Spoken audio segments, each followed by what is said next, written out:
searching to grasp it, to know that it's real. This happiness becomes more hidden through all of my days. If only someone knew how I felt, what would they say? Love and care, why are you so rare? You're so hard to find. Who would be willing to hear what's on my mind?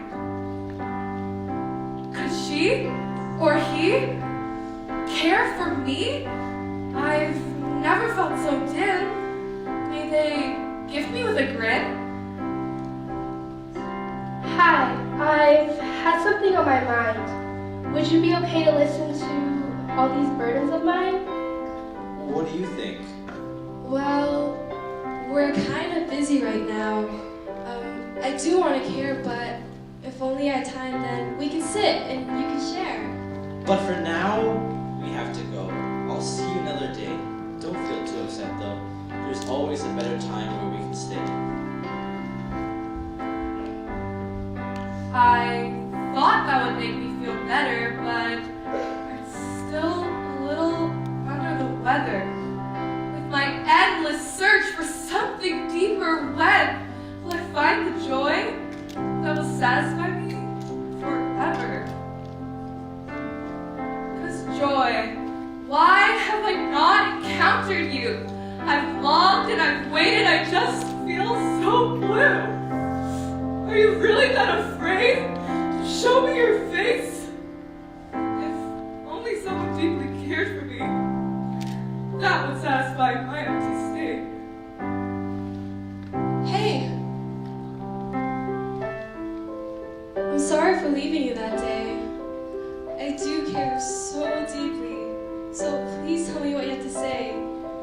Share with me. I want to walk with you if you're in despair.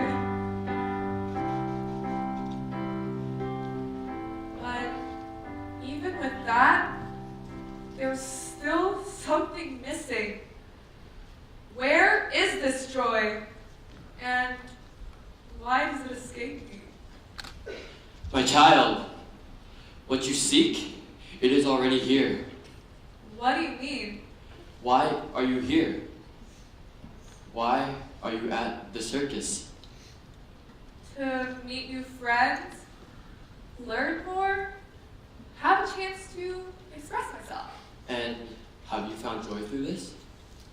No. Why haven't I found this joy? Let me tell you a story, my child. Many years ago, there lived two orphan sisters. Having neither family nor home, they found shelter in a cemetery next to the crashing sea. The sisters were cold and ill, and death followed them wherever they went. The sisters knew they could not outrun death forever, so they hatched a plan to find the city beneath the sea, which stood hidden from death and his piercing gaze. As death's shadow stalked ever closer, they ran from the cemetery and swam into the sea. Deeper and deeper until they caught a glimpse of a shining city, its tall golden gates beckoning them to enter. The beautiful city itself was teeming with life and its people living in perfect harmony. They permitted the sisters to stay on one condition, that no one was to set foot outside the gates. For by some ancient magic, the gates to the shining city remained hidden from death, though he stalked back and forth outside the walls. The sisters were happy in the new community, but as time passed, the youngest sister grew wary of life within the walls. One day, a sparkling trinket appeared before her.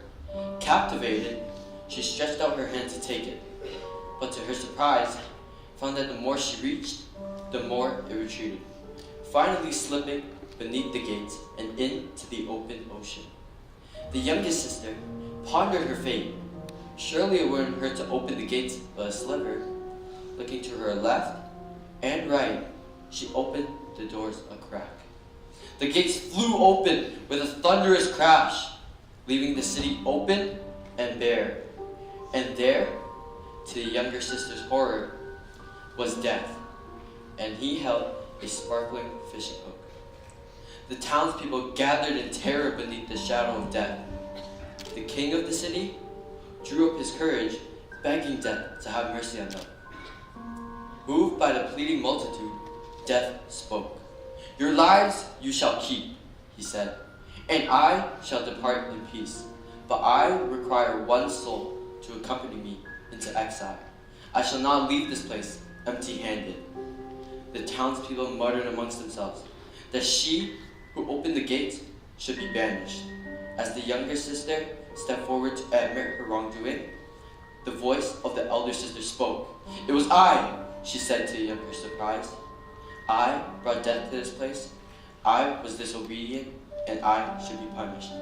Before anyone could say anything more, the elder sister left the city with Death, passing upward and onward out of the sea and back into Death's domain. And thus did the elder save the younger from death deserved. But wait, that's not fair. Why does she get to stay in the city when she was the one that hurt the people there? My child, that is what grace is. Grace is mercy and favor for the undeserved. And joy, it comes from knowing Jesus, the source of our grace. For joy cannot be traveled to, owned, earned, worn, or consumed. But joy is the spiritual experience of living every moment with love, grace, and gratitude that comes from knowing Jesus. Then why does the eldest sister deserve death? In fact, the story does not end here. The elder sister returns to the graveyard following her banishment, and after 3 moons have passed, she ascends to the sky, entering a new city, infinitely brighter and much more brilliant than the city beneath the sea could ever be.